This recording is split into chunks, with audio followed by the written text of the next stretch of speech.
Hijo de teólogo y es activista político y de una enfermera ecuatoguineanos, nació en Madrid y pertenece al clan de los Bomanongo. Estudió ciencia política y ha sido delineante y boxeador.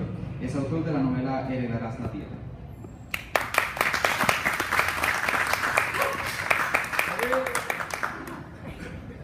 Junto a él, Marcelo Carnero, que tiene editados los libros de poesía Tratado de Cuerpos, Sentido de la Oración, Pequeño Territorio de lo Cierto y La Boca Seca. Desde 2013 codirige Enjambre, pequeño centro de investigación sobre escritura. Además, dicta talleres de escritura creativa en Buenos Aires, Argentina.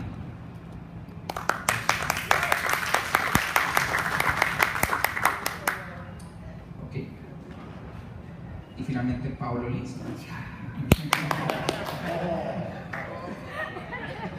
Comenzó escribiendo poesía en los años 80 como miembro del grupo Cooperativa de Poetas, con quien publicó su primer libro, Sobre Osol. Graduado en Letras, recibió en 1995 la beca Vitae de Literatura, que le permitió participar como ayudante en un estudio sociológico, gracias al cual escribió Ciudad de Dios. En 2002, el director Fernando Meirelles realizó la película basada en esa novela, que recibió 4 nominaciones a los Oscars en 2004. Lins escribió guiones para algunos episodios de Ciudad de los Hombres de la cadena Globo y la película Quase Toys y Manos de Lucián Murat, que recibió el premio de Mejor Guión de la Asociación Paulista de Críticos de Arte en 2005.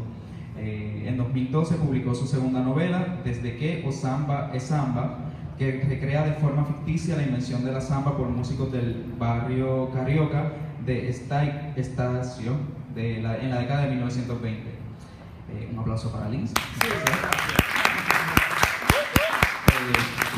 Para nosotros aquí en Puerto Rico y en el Festival de la Palabra es de mucho regocijo contar con estas plumas, ¿no?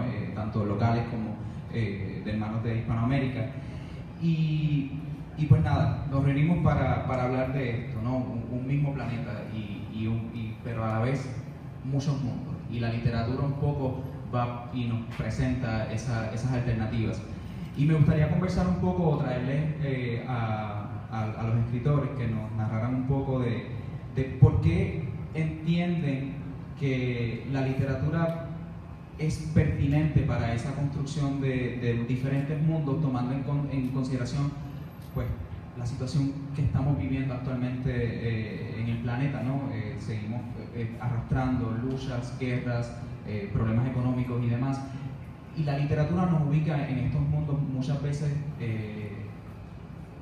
reales, que nos ayudan a entenderlos, pero a la vez y en otras formas ficticios que nos ayudan un poco a romper con esa estructura que vemos, ¿no? Y entonces por ahí quisiera que hablaran un poco de la pertinencia de la construcción de mundos alternativos gracias a la literatura, para un poco entender o salir de este planeta en el que estamos viviendo. No sé si alguno quisiera romper la palabra o por el orden de algún reloj.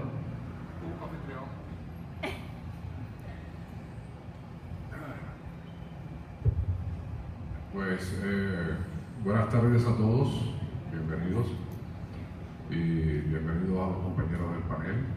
Gracias por visitar a Puerto Rico y estar aquí compartiendo con nosotros este Festival de la Palabra.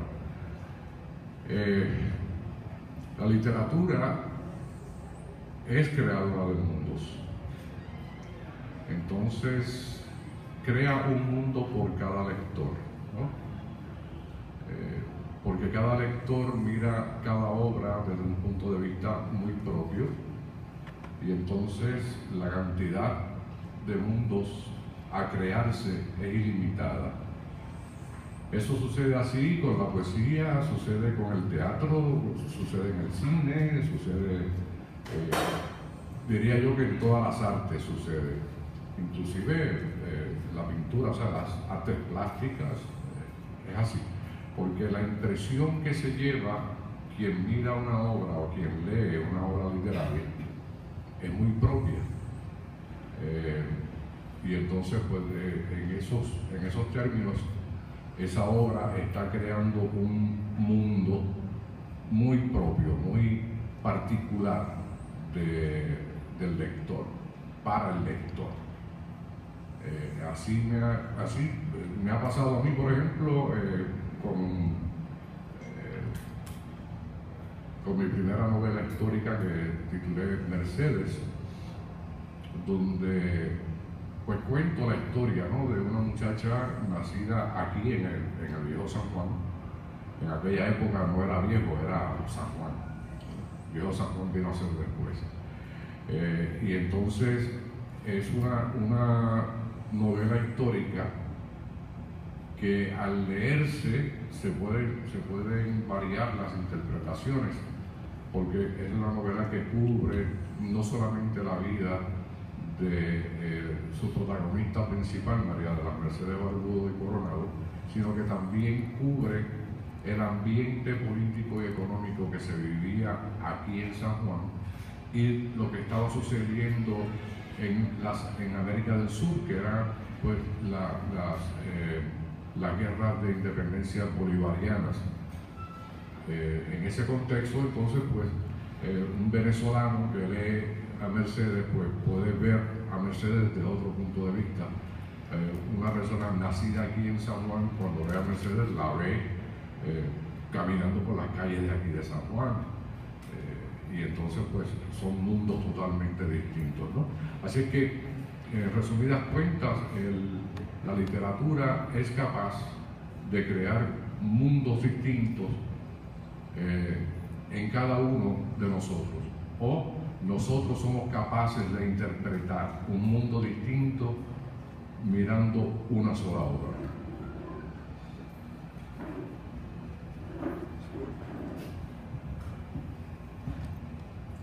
Bueno, yo siguiendo un poco lo que ha dicho, a mí me gustaría destacar la literatura como un ejercicio práctico en el cual cada uno de nosotros tenemos un espacio limitado donde poder salvaguardar cuestiones fundamentales. En mi caso, yo empecé a escribir no como una cuestión que quisiera profesionalizar, sino que surgió un poco por necesidad, y que ante esa necesidad encontré un universo donde podía meter y seguir metiendo. Para mí esto es una herramienta fundamental, porque muchas veces nos podemos sentir acorralados, nos podemos sentir encerrados, podemos sentir que no tenemos opciones, pero lo maravilloso del ser humano y de su capacidad creadora es este hecho de superarse, y al superarse crear nuevas posibilidades. La literatura tiene ese poder creador, y ese poder creador en situaciones inverosímiles, como han podido ser esclavitud, como han podido ser guerras, como han podido ser dictaduras, nos hace estar a salvo de todo y poder dar una oportunidad. Entonces, para mí la literatura tiene un poder creador sobre todo. Y cuando hablamos de mismo planetas y diferentes mundos, y en muchos sitios existe opresión, y existen calamidades, y existen miles de situaciones que nos apremian, siempre hay una posibilidad para salir de esa situación, y la literatura nos lo muestra con tremenda belleza.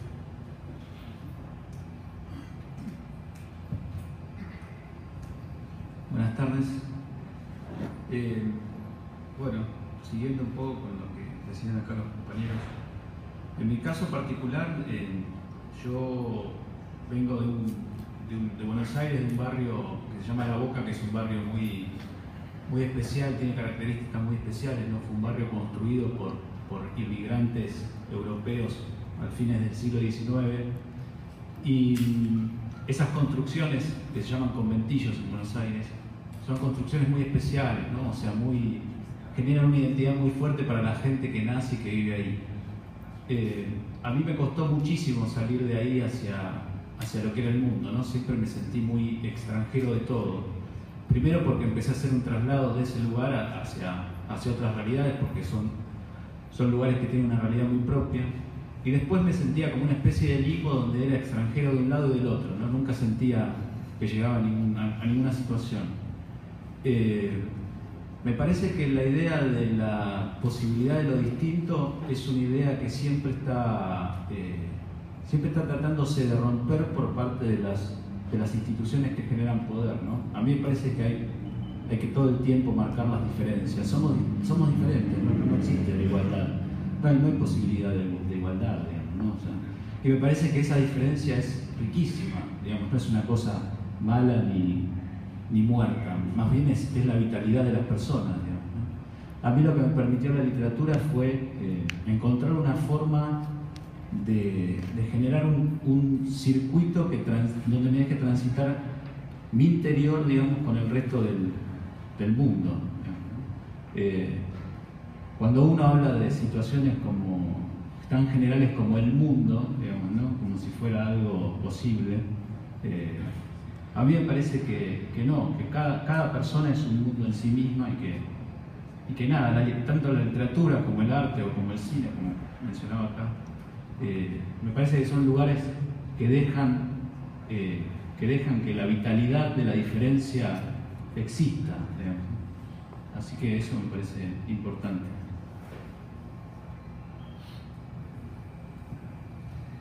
Nós outros somos muito diferentes dos argentinos, sobretudo em futebol. Somos melhores. Há 100 anos que estamos tentando, que nós brasileiros e argentinos somos vizinhos. Há uma fronteira muito próxima. Tem 100 anos que estamos tentando ensiná-la a jogar futebol e não aprendem. Um problema muito sério. Bom, eu não hablo espanhol, eu hablo portunhol, eu sou brasileiro. Então,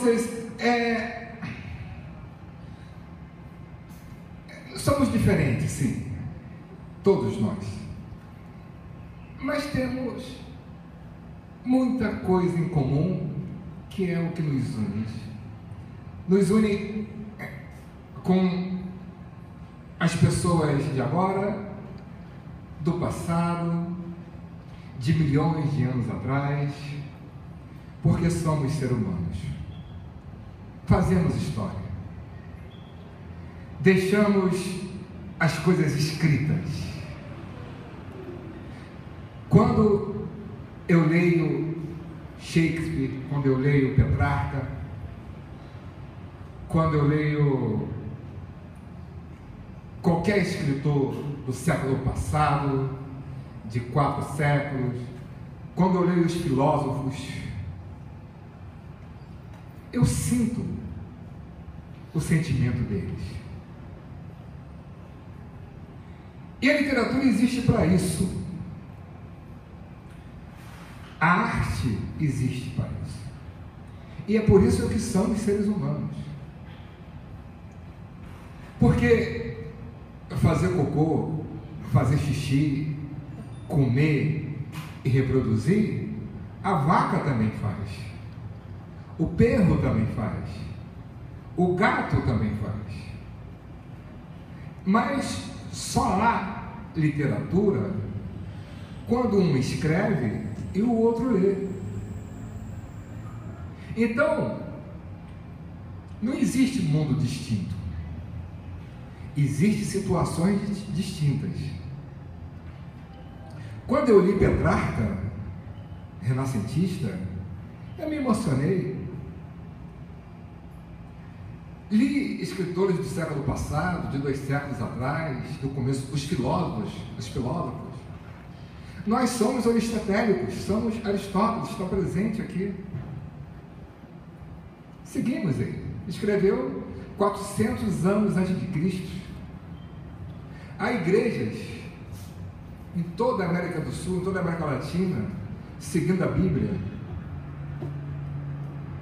Há uma ligação entre as nações dos imigrantes. O Brasil é um país de imigrantes, vive os orientais, vive europeus, argentinos, gente de todo mundo. Então a literatura é o que nos une, não a literatura, a arte. Nos vestimos iguais, tênis, calça, roupa. Lutamos por dinheiro, o dinheiro nos une, a moeda. Então, no fundo, não há distinção. Todo mundo quer ser feliz, todo mundo quer bem ser sucedido nesse mundo capitalista que vivemos, e todo mundo tem os mesmos anseios. E é por isso que tem as guerras. O problema é que não aceitamos nossas diferenças. Não aceitamos. As grandes guerras que tem no mundo hoje são culturais, são racistas. Eu vivo num país racista, onde se mata muito negro. É assim na Europa, é assim nos Estados Unidos. Aqui, e na América do Sul, e América Central, e América Latina, liquidamos todos os índios. Então, somos iguais e não aceitamos as diferenças. Quando escrevi Cidade de Deus, uma favela dentro de um país, um bairro afastado, isolado, ali estava representado o mundo todo. Tínhamos armas americanas, armas europeias, suecas, israelitas, russas. A cocaína está no mundo todo. Então, a questão é a evolução. É entendermos que temos coisas em comuns, o nosso extrato espiritual é comum, é muito comum. Queremos a felicidade, queremos o amor, pero não entendemos as diferenças. A grande guerra que existe no mundo hoje é judeu e muçulmano. É cultural, não é por causa de terra. O Brasil sofreu uma guerra de 400 anos, que foi a escravidão, que morreu milhares de pessoas, tão quase contra a Inquisição. Então, evoluímos tecnologicamente, só. Espiritualmente, ainda não. Continuamos nos detestando, continuamos nos odiando, de uma forma que eu não entendo por quê. Lógico que não é todo mundo que é racista, lógico que as pessoas que aqui, por exemplo, não devem ter racismo. O problema é que os racistas estão no poder e têm as armas e fazem a guerra. Então, vou terminar. Então, somos bem diferentes, temos tudo extinto, mas as armas que matam, a discriminação é igual em todo lugar. Obrigado. Me quedo con varias cosas, pero el tema de vivimos en países que por la evolución que hemos dado en el mundo, estamos tenemos muchos cohabitantes, ¿no? La migración ha estado muy presente. Y hablaba de eso, ¿no? De cómo se construye mucha de la literatura a partir de esas pequeñas representaciones. Y me gustaría saber un poco, ¿no? De cuando se escribe, cuando escriben desde sus particularidades, cómo influencian esos pequeños mundos de sus países o de nuestros países, esas literaturas que desarrollan, ¿no? O la literatura en general, cómo ven la influencia de las migraciones en sus casos como tal particular. Sí, empezamos entonces de este lado hacia allá. personalmente. De novo? Não. Ele. Depois habla.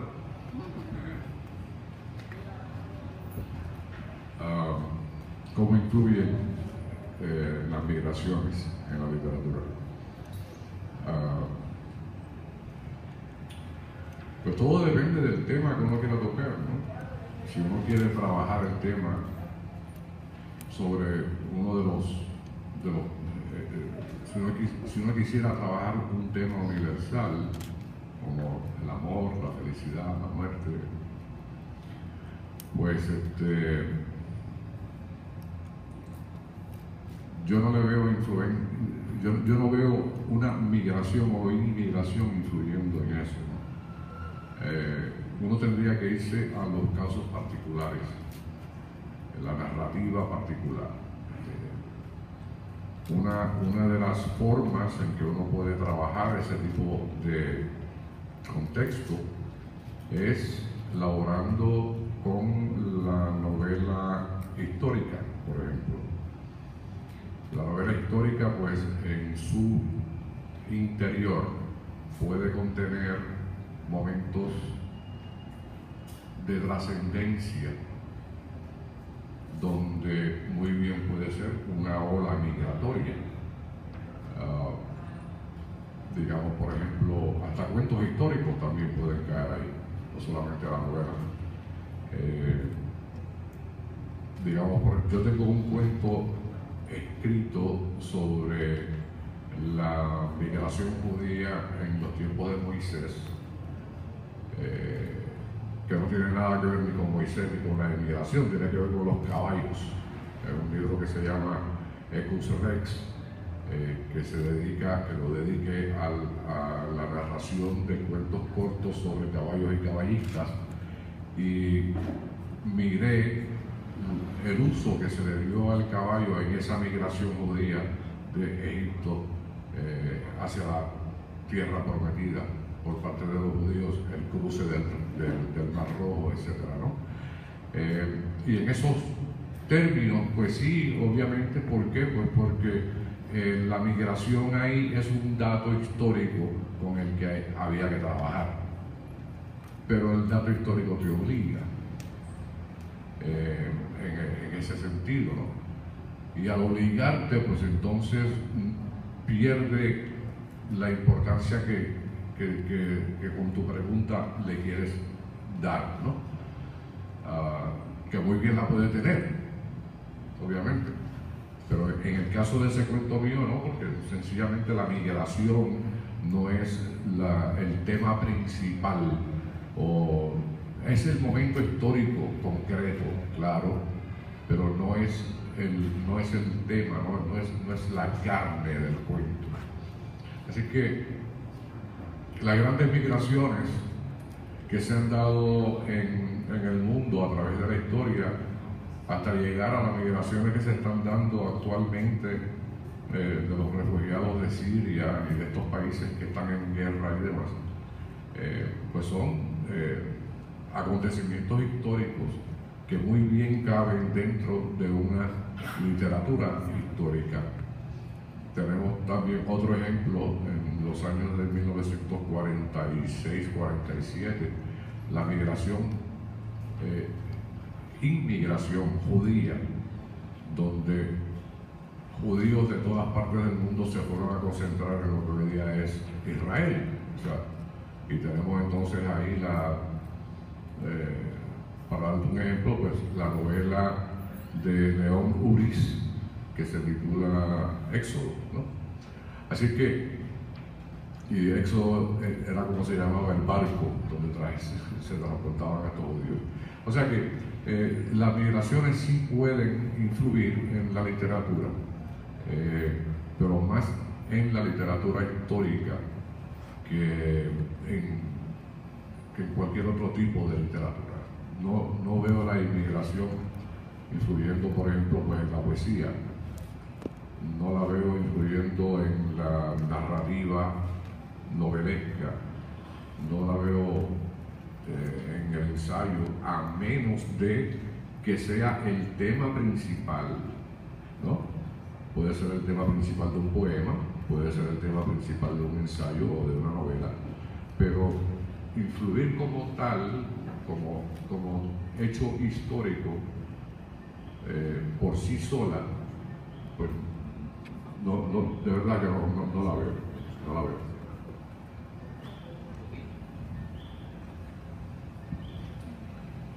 Bueno, para mí este tema está relacionado con dos cuestiones fundamentales. Una es el tema del compromiso y otro tema es la interpretación. ¿Qué interpretación podemos hacer de la inmigración y qué compromiso tenemos dentro de ese tema? Me pongo a mí como ejemplo porque es la mejor forma de representarlo. Yo soy hijo de ecuatorianos nacido en España. El nombre que consta en mi registro civil en España es Herman Jones Joly. Yo aquí a día de hoy me presento no como español, me presento como ecuatoriano y me presento también con el nombre de Yamba. Entonces, esto no es una cuestión caprichosa, no es fortuito, es una cuestión consciente, ¿no? Y esta cuestión consciente viene a ser derivada de mi forma de plantear mi realidad y mi forma de cómo quieren que ustedes me conozcan. A partir de ahí, lo que quiero recalcar con todo esto es, bueno, yo podría sentirme español 100%, no derivar ninguno de mis planteamientos y mis cuestiones que me preocupan a cuestiones más allá de lo que he vivido y he crecido en España, pero en mí existe o surge una responsabilidad o compromiso, llámese como quieran. Y esta responsabilidad y este compromiso surge por unos lazos profundos que son los lazos familiares que van mucho más allá del contexto de España. Y eso me hace preguntarme, bueno, ¿cómo yo me relaciono con Guinea Ecuatorial? ¿Y qué prioridades yo quiero dar a Guinea Ecuatorial en mi vida? ¿Ser simplemente un lugar que vaya de vacaciones para visitar a aquellas personas que prácticamente no conozco? ¿O quiero realmente reivindicar ese espacio? Digo todo esto porque cuando hablamos de inmigración, pues bueno, para mí la inmigración es una cuestión muy controvertida y cuando yo hago mi propia reflexión sobre el mundo, lo hago desde este ir y venir de personas. Como he dicho antes, mi nombre es Yamba Jones Joly. El Jones es un apellido derivado de la época esclavista. Mi bisabuelo vino de América, se instaló en África, Sierra Leona, de Sierra Leona, pues bueno, luego se instaló en Guinea Ecuatorial, en la isla de Bioko, y ahí está él. Y estuvo él, y ahí murió. Y mis padres, que nacieron en Guinea Ecuatorial, salieron de Guinea Ecuatorial para vivir en España y tener hijos en España. Y yo ahora, de una forma parecida, vuelvo a Guinea Ecuatorial. Entonces, ¿cuál es la base de todo este devenir, ir y venir dentro de nosotros mismos? Creo que en África tiene que haber una perspectiva completamente diferente de cómo trasladamos estas cuestiones de inmigración y cómo construimos nuestras identidades en base a esto.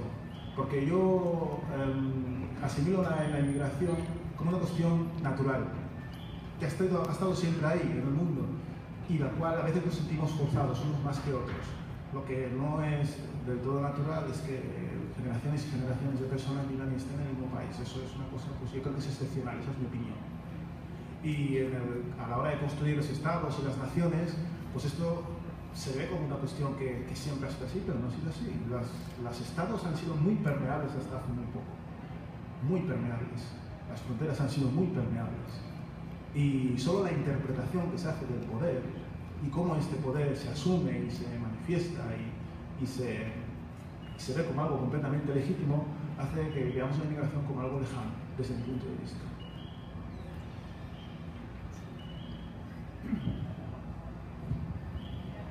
Bueno, para mí, en mi situación particular, porque me parece que, como les contaba antes, yo nací en estos lugares de Buenos Aires que llaman conventillos. Esos lugares fueron construidos por inmigrantes. En esos lugares vivían familias de inmigrantes, o sea, hay ha habido conventillos donde han vivido hasta 80 familias, ¿no? En esa mezcla había familias italianas, españolas, gitanas, rumanas, rusas.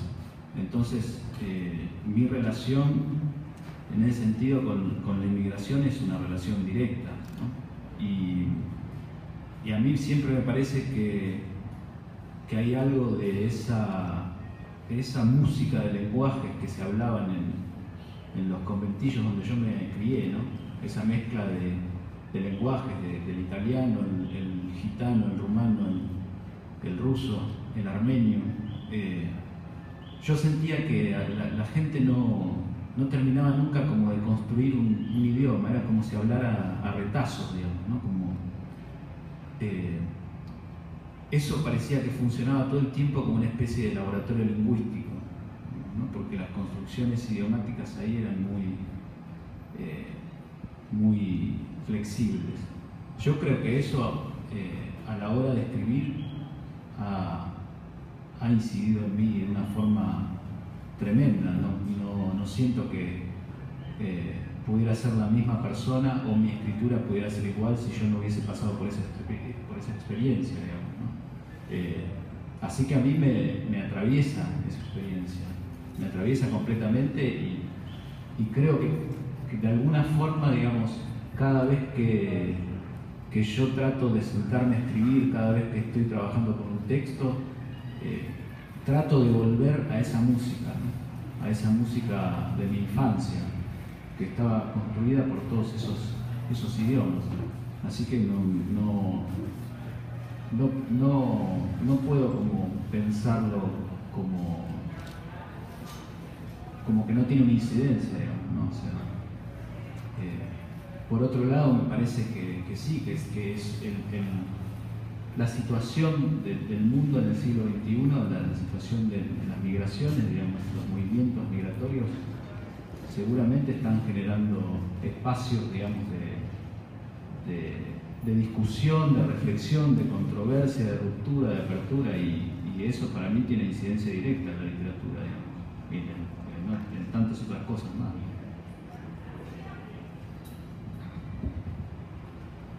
Bueno, yo no me recuerdo da pergunta.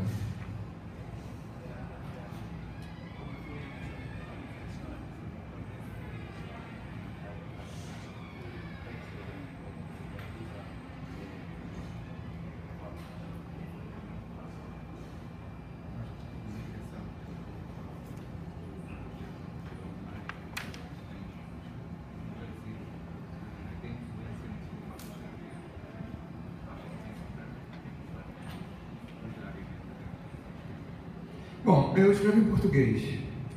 Isso faz parte de uma colonização, né? Colonização portuguesa. Sou brasileiro e tenho... Minha formação é africana, europeia, portuguesa e indígena, né? Agora, eu vivo num mundo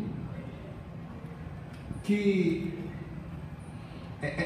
sobretudo agora, com o advento da internet, com essa comunicação fácil que nós temos agora, essa informação imediata, a economia globalizada, tem um problema na China, afeta o meu salário no Brasil. Não é nem a formação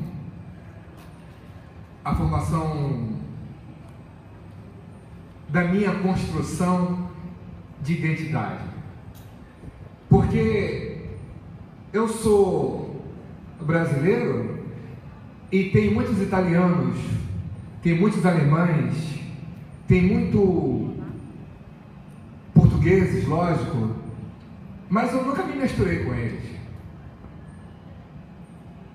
Há uma segregação. Eu vivi no mundo negro, eu vivi entre os negros, eu vivi entre a pobreza. Eu não sei o que é a vida do italiano migrado.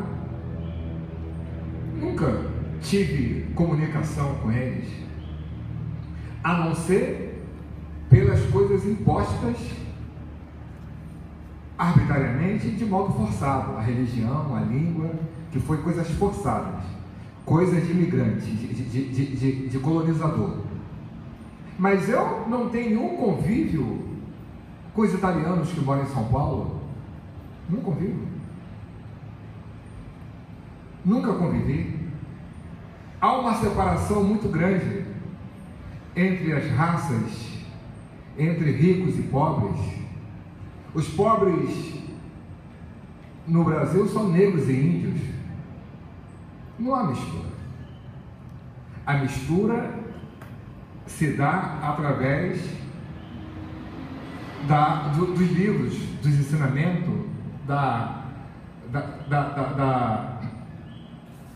do ensino pedagógico escolar.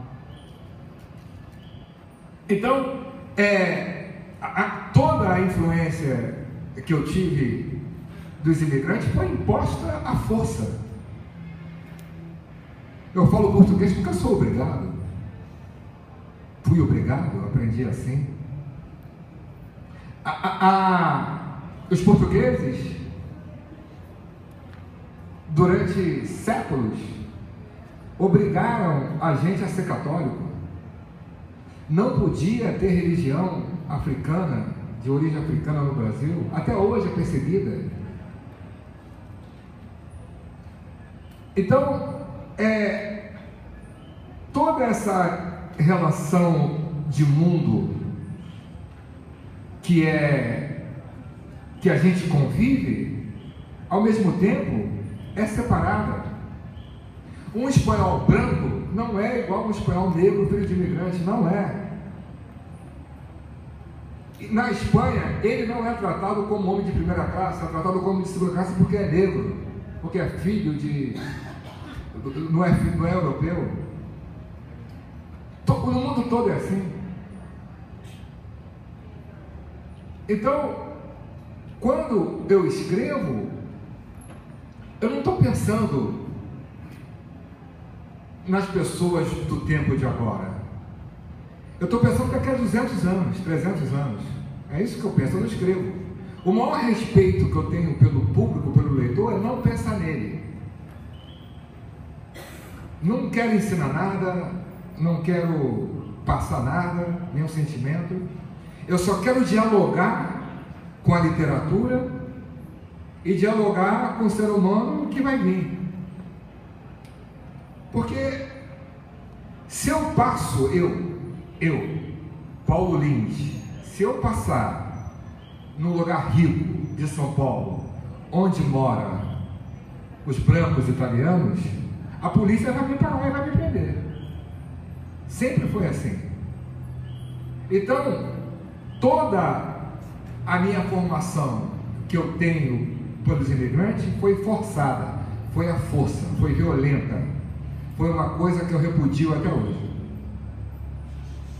Lógico que eu estou falando em termos amplos, eu estou falando em sociedade, não estou falando do convívio natural, mas estou falando politicamente o que são as imigrações.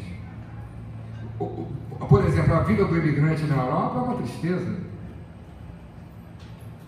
Hoje, o que está havendo, o que houve há 500 anos atrás, essa migração, no Atlântico, da África, Europa e América do Sul, está acontecendo agora no Pacífico, e olha o que está acontecendo.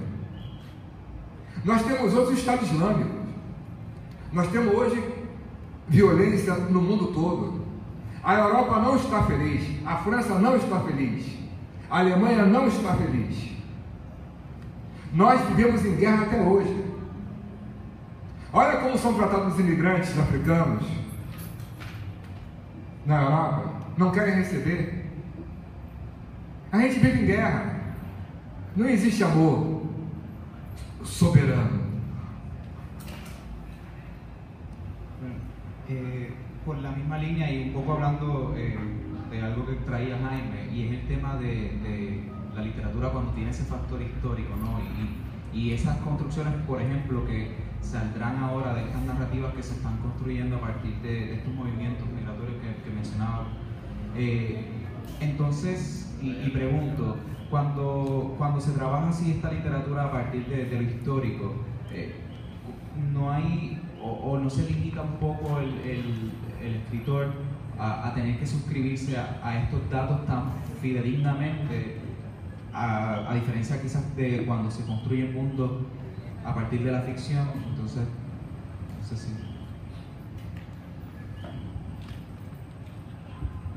Bueno, es que precisamente el regirse por los acontecimientos es uno de los pilares, ¿no?, de lo que es la literatura histórica, específicamente la novela y el cuento histórico.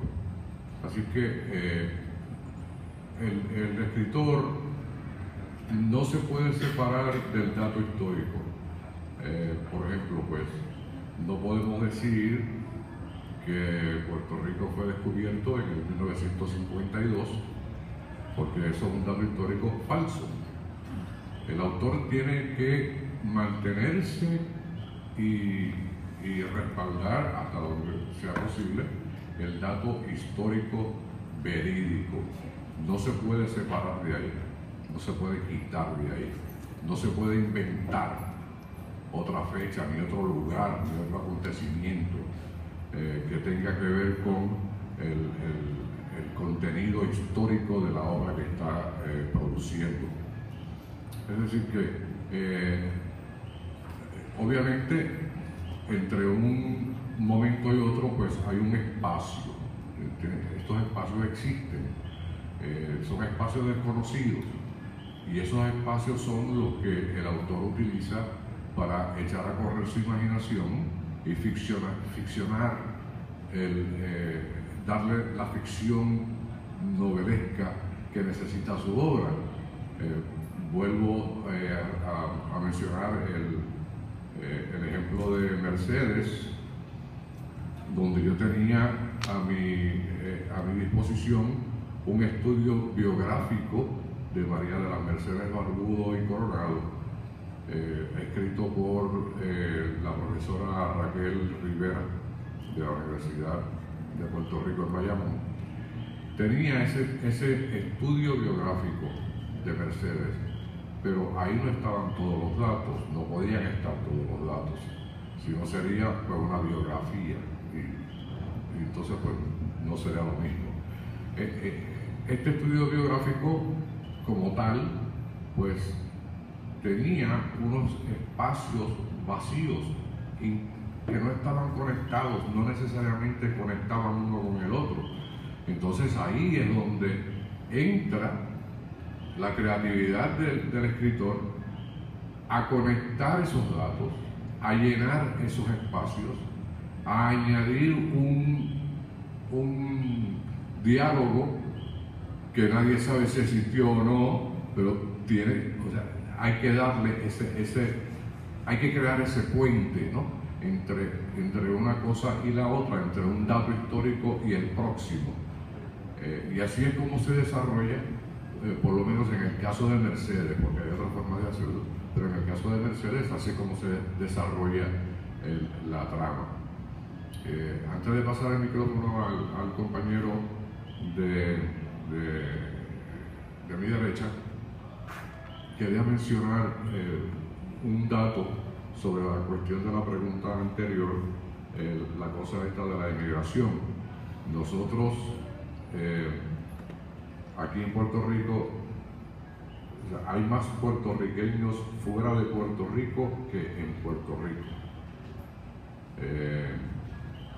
En los Estados Unidos y en otros países se estima que hay unos 5.2 millones de puertorriqueños que viven fuera de la isla, y aquí en Puerto Rico, de acuerdo al censo más reciente, pues somos 3.700.000, en números redondos, ¿no?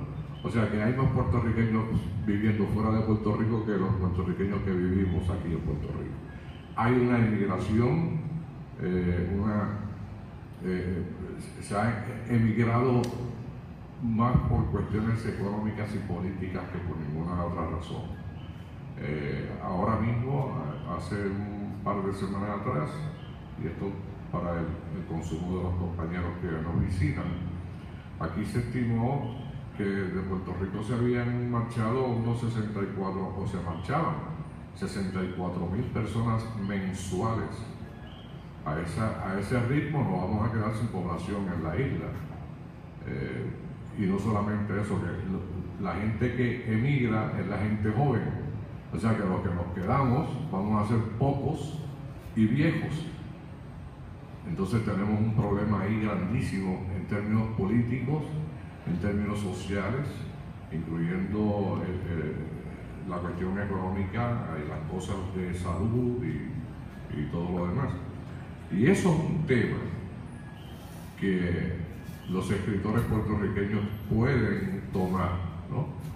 Y ampliar, y los académicos hacer investigaciones. O sea, es un tema que crea tiene el potencial para crear una dinámica literaria histórica de ambas corrientes. Así que Mayra dijo anoche en la inauguración del festival que Puerto Rico era pequeño, pero que el mundo cabía en él. Así que yo creo que en estos términos de la emigración, ella tiene mucha razón. Puerto Rico es pequeño, pero el mundo cabe en Puerto Rico.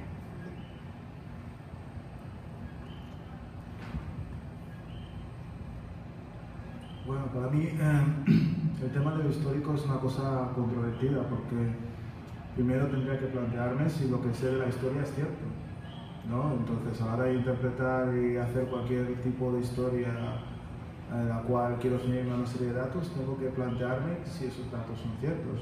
Puede parecer esto una obviedad, pero hay muchas cosas en la historia que no están del todo aclaradas o que se han contado con una interpretación bastante interesada de los hechos según quien la cuenta. Entonces, para mí, como decía antes, las dos cuestiones clave a la hora de escribir, cuando sobre todo hablamos de historia, es el factor del compromiso y la interpretación que hacemos de los hechos.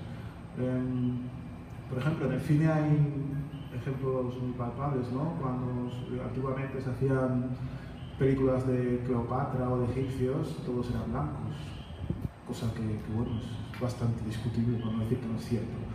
Y esto, que a lo mejor se podría ver como algo que es un dato de menos, está amparado porque ha habido una interpretación histórica anteriormente por egiptólogos en su momento que no aceptaban los orígenes negros de Egipto, ¿no?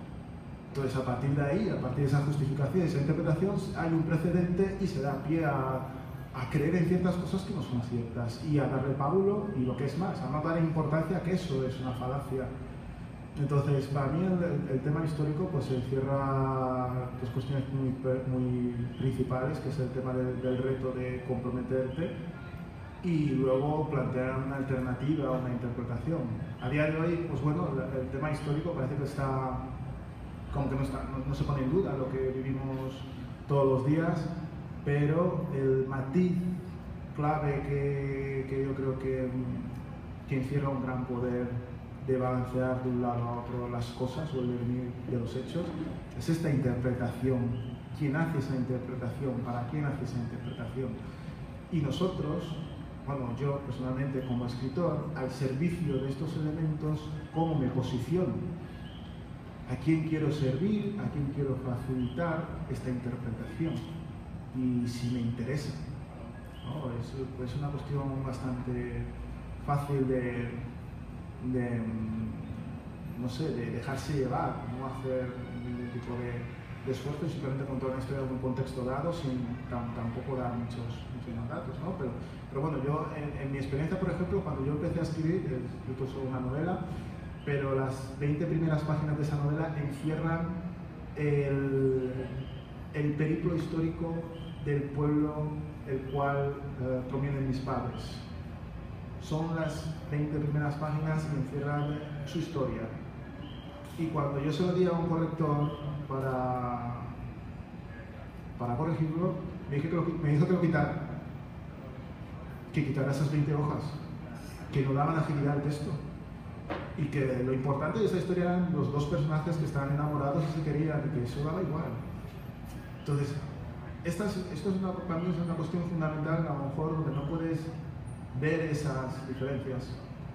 Pero la persona que está corrigiendo el texto, para ella, lo histórico, o sea, los matices de esa interpretación histórica que yo intentaba recalcar, no eran importantes y por lo tanto eran completamente omitibles.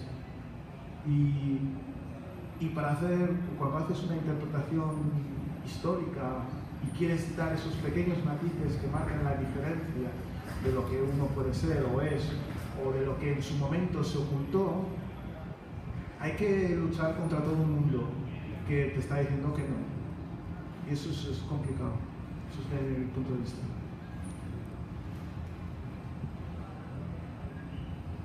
Bueno, yo me parece como que hay una situación, quedé pensando en lo que decía Jean, me parece que es clarísimo, ¿no?, lo que dice.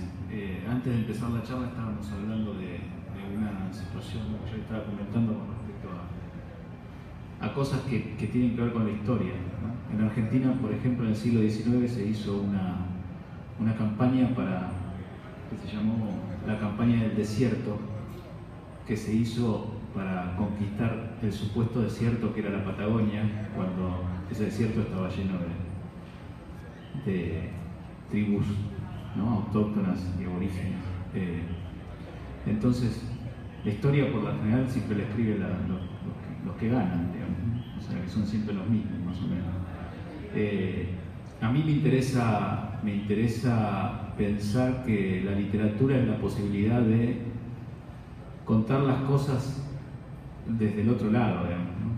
y pensar, digamos, cómo se podría pensar en que nos podemos abstraer también y escribir desde el lugar de cómo se podría contar la historia esta que en realidad no sabemos cómo va a ser contada más adelante.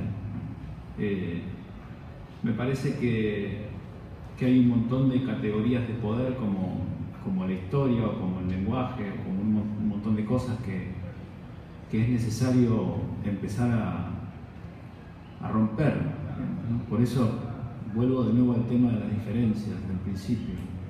Me parece que en tanto y en cuanto nos sepamos diferentes y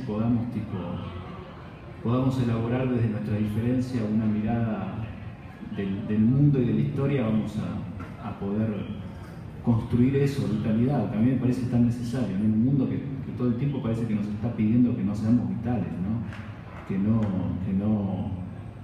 Que no pensemos, que no sintamos, que no nos pase nada con lo que está pasando en otros lugares, que no nos pase nada con lo que le está pasando al lado.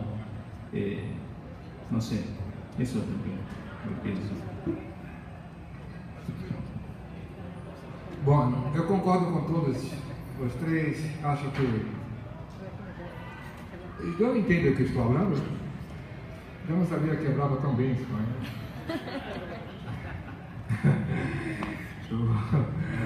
Quando eu chegar ao Brasil, eu vou abrir uma escola de espanhol.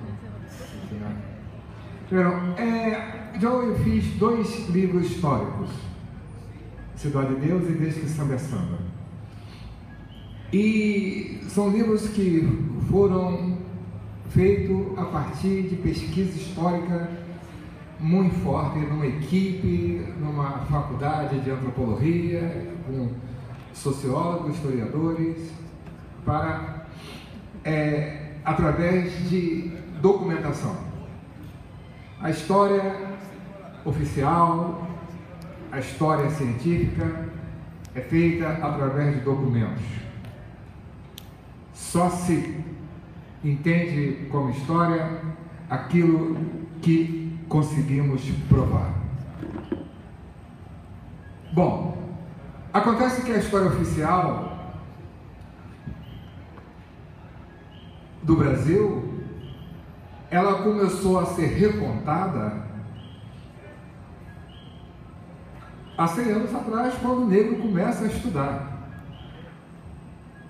A história que foi contada, que foi escrita, que aprendemos na universidade, na faculdade, era quem está contando a história. De onde você está falando? Qual é a sua posição para poder narrar um fato, contar um fato, narrar uma coisa história e as suas consequências? Então, o negro começa a se alfabetizar em 1930. Até hoje, o acesso à universidade é muito pouco. Talvez em questão comercial, eu sou o único negro escritor no Brasil. Lógico que existem vários, mas que está dentro do mercado sou eu. Então, você tem que saber quem está contando a história, quem contou a história da sua nação. Então, agora que tivemos um acesso à pesquisa, um acesso à universidade, que você pode narrar, tem mais contadores de história, historiadores, que têm uma outra visão do que foi contado até agora. Quando se pega um fato histórico, como ele falou, você vai narrar um fato histórico, mas a interpretação de quem está contando pode mudar muito da onde você estiver falando. Vai ser diferente, por exemplo, quando os índios começarem a contar a história da colonização, quando os negros começarem a falar da escravidão, porque até agora toda a bibliografia feita no Brasil, foi um tipo de gente que contou, e que nós temos que aprender e reproduzir para poder passar nos concursos, para poder ter acesso. Então, a história oficial é uma coisa contada por alguém que tem uma visão que nós não tínhamos. A Cidade de Deus, eu vivi lá, eu fui criado lá. Tinha muitos livros escritos, reportagem, jornalismo sobre a Cidade de Deus. Agora, a minha visão foi diferente porque eu estava lá. E é histórico, é antropológico porque eu vivi lá. Então, é que saber de onde você está falando, do ponto de vista que você está dando. Eu não acredito na história. Não acredito na história oficial. Quem contou a história? Que posição que ele estava na sociedade? E por que ele escreveu isso?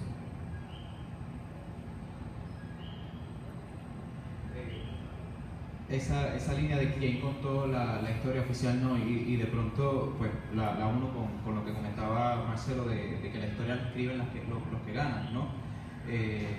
Entonces, ¿qué se puede hacer? O sea, obviamente hay un mundo escrito a partir de esa historia oficial, de esa historia escrita por los que ganan, como menciona.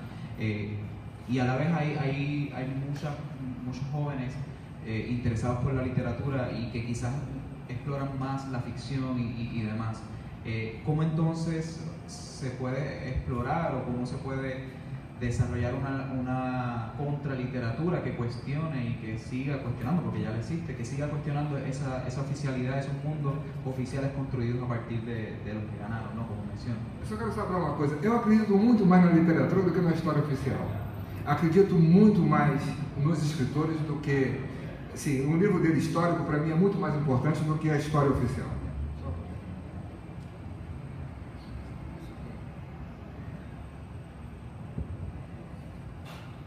Es que aquí estamos mirando dos cosas distintas. Estamos mirando lo que es la historia oficial, por un lado, y lo que es la historia constatable por otro. La historia oficial pues la establece el Estado o quien esté en el poder. La historia constatable la va a determinar los historiadores y los académicos. Un acto puede ser histórico porque al poder o quien esté en el poder sencillamente lo determina de esa forma. El mismo acto puede ser un dato histórico por cuestiones de estudio académico y tenemos que establecer esa diferencia. Pero quiero ir un poquito más allá.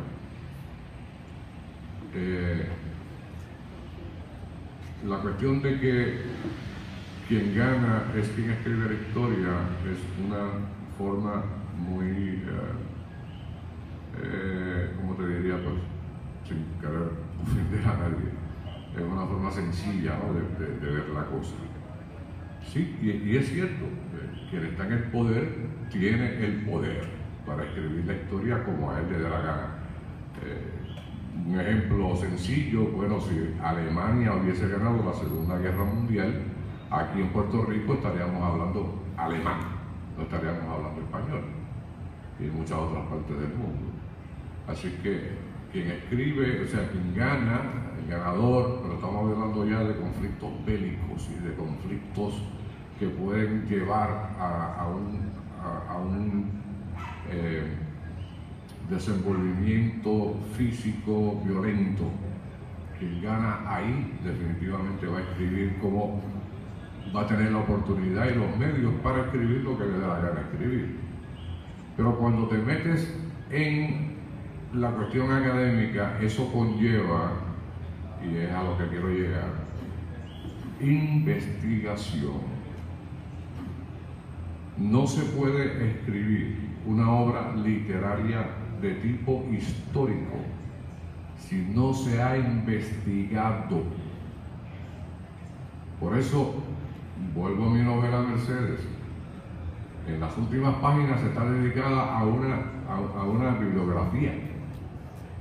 ¿Por qué? Porque yo fui a esos libros, yo fui a esos archivos, yo fui a hablar con esa gente con la que pude hablar para traer al presente los datos históricos reales, verdaderos, constatables, están ahí, que no se pueden negar, que no los escribió el que estuvo en el poder, sino que es una descripción legítima de lo que sucedió en realidad, y valgan todas esas redundancias. Entonces, porque si no lo hacemos así, pues nadie va a creernos. Yo quiero que me crean mis mentiras cuando yo escribo. Yo escribo un cuento y el cuento es una mentira, pero yo quiero que tú y tú y tú, la gente que lo lee, lo crea como verdad. El caso de Seba, por ejemplo, el mejor ejemplo que te puedo dar es el caso de Seba. Se escribió como un cuento y todo el mundo se creyó que aquello era verdad. Y cuántas otras cosas no se escribieron basándose en Seba, pensando que Seba era cierto, hasta que Luis López Nieves, quien lo escribió, dijo: señores, eso es un cuento y los cuentos no son verdad, y ustedes han estado trabajando y escribiendo sobre una cosa que no es verdad. O sea, y es un cuento histórico porque recoge un momento histórico de nuestra patria, que fue cuando los americanos invadieron a Puerto Rico en el 1898. Pero a partir de eso, es una gran mentira. Y la gente se lo creyó. Y es una mentira bonita, una mentira que se puede leer, que se puede disfrutar, ¿no? Y yo creo que ahí es donde está la magia, esa magia del narrador, del escritor, del literato, de la persona que se mete dentro de la letra y extrae de ella todo un mundo nuevo, todo un universo nuevo. Así que es cierto, sí, que tenemos que tener mucho cuidado, ¿no? Por eso en un principio dije que el dato histórico no se puede cambiar a gusto y gana del escritor para acomodarlo dentro de un contexto, ¿no? Porque entonces deja de ser histórico, deja de ser histórico. No podemos decir que Puerto Rico se descubrió en el 1898 cuando fue en el 1493. Así que tenemos que cernirnos a la verdad histórica, pero esa verdad histórica, y creo que estoy de acuerdo con el amigo de Brasil, hay que investigarla, eso no es así porque sí. Hay que ir a los libros, hay que ir a los récords, hay que ir a los archivos, ¿no? Hay que visitar otros escritores, hay que trabajar con historiadores. Y entre un historiador y un escritor hay una enorme diferencia. Una enorme diferencia. ¿Qué quiere hacer el escritor, por ejemplo, de una novela histórica? ¿Ser escritor o ser un historiográfico, un historiador? Tiene que decidirse. Yo escribo novelas históricas, yo no soy historiador. Utilizo datos históricos para complementar mi ficción, que es lo que me interesa.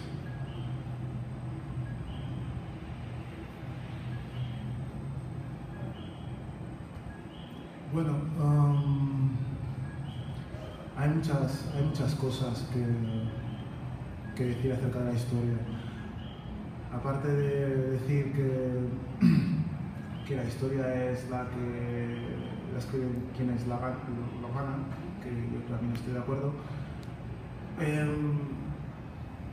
hay un elemento, un precedente anterior, que es la justificación que se hace de los hechos que luego quedan constatados en la historia, y que esa justificación luego, cuando uno pues tiene el poder o se ve legitimado para dejar esos datos como algo constatable, pues cómo se ha llegado hasta ahí. Voy a poner un ejemplo. En Guinea Ecuatorial se hicieron unos estudios sobre la capacidad intelectual del negro, en los cuales las autoridades españolas decían que los ecuatoguineanos eran netamente inferiores a cualquier ciudadano español intelectualmente. Estudios que se hicieron científicamente. Si estos estudios son científicos, ¿de qué parten? ¿De qué base parten? Son unos estudios que se hicieron con algún tipo de conocimiento constatable que realmente es cierto, ¿no? Vivimos en un mundo donde la verdad y la mentira forman de la misma verdad. Y hay un espacio enorme entre lo que es cierto y lo que no es cierto, porque tenemos capacidad de interpretar. Es la interpretación la que hace que los hechos cobren vida. Y la interpretación que hacemos de los hechos muchas veces está amparada por toda una serie de un aparato, no sé cómo llamarlo, lógico, instrumental, político, económico, que nos hace que asumamos las cosas con una tremenda levedad. El racismo es una de ellas. A día de hoy, ¿se puede erradicar el racismo? O sea, si nos ponemos enfrente de los unos de los otros, personas negras, personas blancas, y tenemos que constatar la inferioridad de unos o de otros, ¿realmente notaríamos esa inferioridad? ¿Realmente si nos miramos a los ojos notaríamos que hay algo que nos dice esta persona es inferior a mí? Lo que quiero dar a entender con esto es que partimos de un contexto ya marcado. Ese contexto dictamina muchísimas de nuestras actitudes y pensamientos. Y enfrentarnos a ese contexto nos cuesta porque muchas veces vivimos cómodos dentro de la serie de privilegios con los que ya hemos vivido, o hemos asumido la situación de desventaja con tanta, no sé cómo decirlo, que es imposible que nos demos cuenta, porque vivimos emparentados los unos con los otros, en el mismo entorno, en el mismo lugar, y muchas veces las justificaciones creadas a través de estas interpretaciones instrumentalizadas y que han creado contextos donde interpretativamente cada uno de nosotros podamos entender que eso es así, no se hace para nada liviano. Para que ustedes vean un ejemplo, no sé si ustedes conocerán los dibujos de la Banda del Patio. La Banda del Patio son los dibujos de Walt Disney, bueno, de la serie de dibujos de Walt Disney que tienen muchos, que muchas veces ponen en Club Disney. Pues en estos dibujos de la Banda del Patio, el patio es como una especie de universo de niños, donde los niños juegan entre ellos y hay diferentes jerarquías. Si ustedes pueden ver cualquier capítulo de la Banda del Patio, están los mayores, como siempre, los que pueden hacer lo que quieran, los que están a lo mejor en párvulos, no, intermedio, en lugar intermedio, y después están los de párvulos. Y lo más curioso son los de párvulos. Los de párvulos son niños, viven completamente aparte, están desnudos, están pintados, no se les tiende a hablar, cuando salen de la zona donde están confinados, salen desordenados, gritando, y les visten como indígenas. Para que ustedes me entiendan, Hegel, uno de los grandes pensadores de Europa, cuando habló sobre África dijo que los africanos son como niños y no tienen conciencia. Los africanos son como niños y no tienen conciencia. Cuando una persona ve estos dibujos, probablemente pueda aceptar perfectamente que esos niños son como indígenas, porque ya nosotros lo aceptamos antes de verlo, por una justificación. Nosotros, a través de nuestro poder de interpretación, albergamos y posibilitamos y se mantienen estas situaciones. Entonces, la historia es como la literatura. El espacio que hay entre lo cierto y lo que no es cierto es enorme. Y a partir de ahí cabe todo, cabe absolutamente todo. Pero da vértigo pensar que si no se pueden acabar con supersticiones como si ves a un gato negro no te cruces, si tal, no sé qué, se puede acabar con el racismo, aunque te mires a los ojos de frente a otra persona, se puede acabar con el racismo. Esto es una tarea enorme, descubrir todo esto.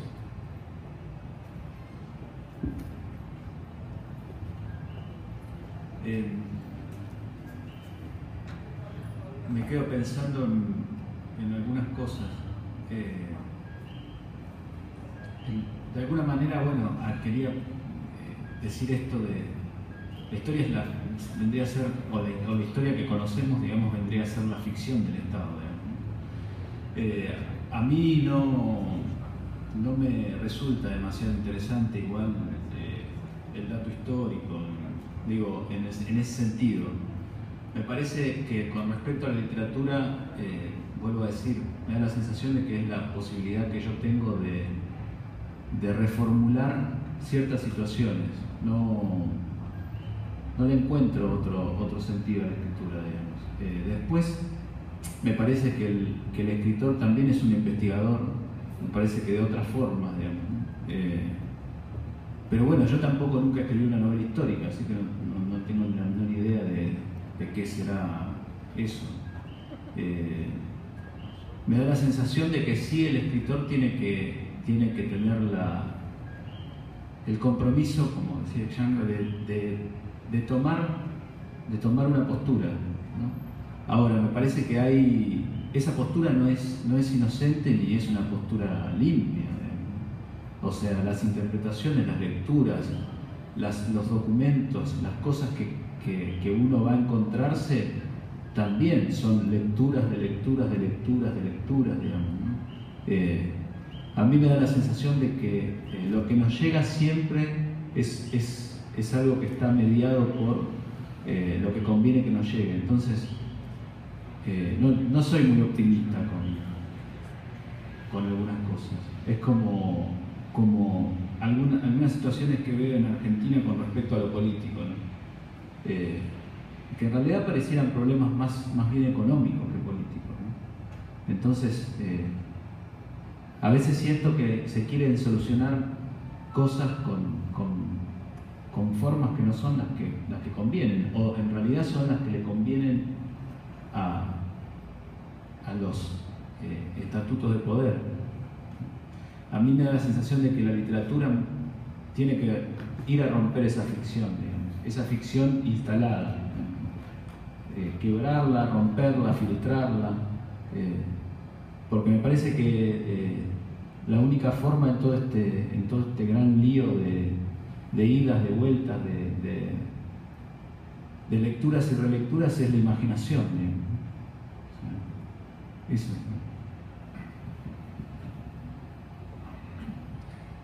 A diferença entre história e literatura é que a história pode mudar com o tempo. Se descobrir outra coisa. Como a ciência. História é ciência, não é arte. Então, pode se descobrir um documento agora que prove uma coisa contrária a tudo que foi estudado até agora na história. A literatura não. O que Borges falou, ninguém pode ir contra. O que Machado falou, ninguém pode provar o contrário. O que o poeta fala, ninguém pode dizer que não é verdade. A poesia é a verdade. A arte é a verdade. É por isso que ela atravessa os tempos. A única coisa que está cara a cara com a arte é a filosofia. A história não é nada. É que nem química, que nem engenharia. Vão avançando. Tem que haver tecnologia de ponta. A arte não. A arte é eterna. Aquilo que só é poesia quando vai bater em todos os corações. E é por isso que atravessa os tempos. Se você comparar a literatura de hoje e a literatura de 200 anos atrás, uma não é melhor do que a outra. São iguais. Agora a história é diferente. Quanta coisa que se falava, que se dizia historicamente, que foi provado ao contrário. Isso em toda a ciência. A história é ciência. A história não é literatura. A arte está acima de tudo. É ela que nos iguala enquanto ser humano, que nos une. Se alguém falar alguma coisa que prove ao contrário do que o poeta disse, não é poesia, não é arte. Porque senão não estaríamos aqui.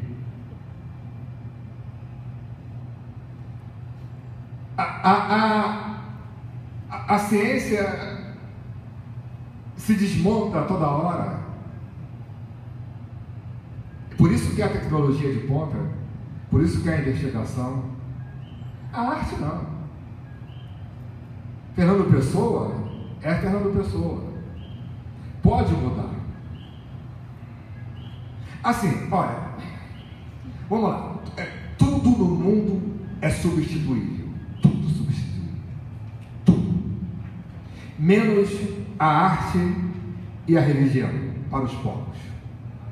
Eu estou falando de sentimento da cumplicidade de acreditar no mesmo Deus. A casa substituiu a caverna. A metralhadora substituiu o tacape. O carro substituiu a carroça. Mas a Ilíada não substituiu a Odisseia.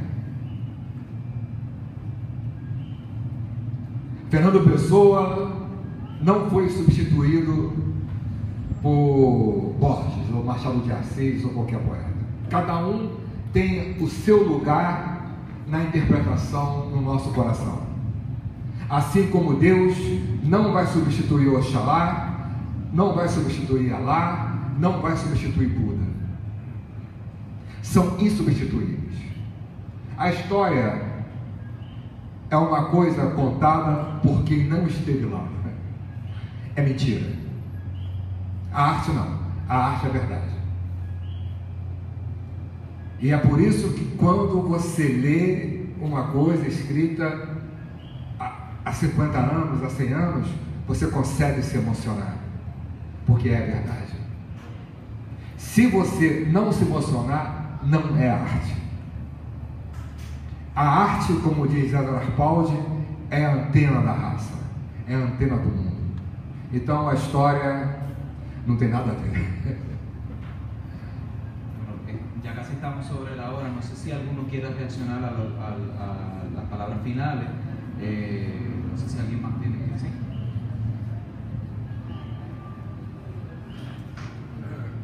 Yo quisiera dejar la conversación con una sentencia. Antes de esa sentencia quisiera agradecer la presencia de los compañeros de Brasil, de Argentina y de Guinea Ecuatorial. Gracias por estar con nosotros y gracias por traernos su arte a Puerto Rico. Y subrayo la palabra arte, porque va directo a la sentencia. Para mí, la historia es una ciencia, la literatura es arte, dos cosas muy distintas. No sé si alguien desea hacer un comentario, alguna pregunta relacionada con lo que hemos estado conversando, no sé si... Pues les agradecemos. Bueno, yo tengo ¿Sí? una pregunta. ¿Allá? Es que yo no estoy de acuerdo en esa división que haces tan radical entre historia y literatura, porque la historia muchas veces deja muchas voces que no aparecen, y la literatura las recrea, les da una voz histórica que sí, que a lo mejor es inventada, pero tiene mucho de realidad. Entonces por ahí no puedo estar de acuerdo con esa división tan radical que tú expresas. Pero bueno, acepto tu punto de vista. Bueno, mira, no es nada nuevo lo que tú estás diciendo. Desde mediados del siglo XIX se viene trabajando una controversia entre los historiadores y los literatos. Esto no es nada nuevo, y ellos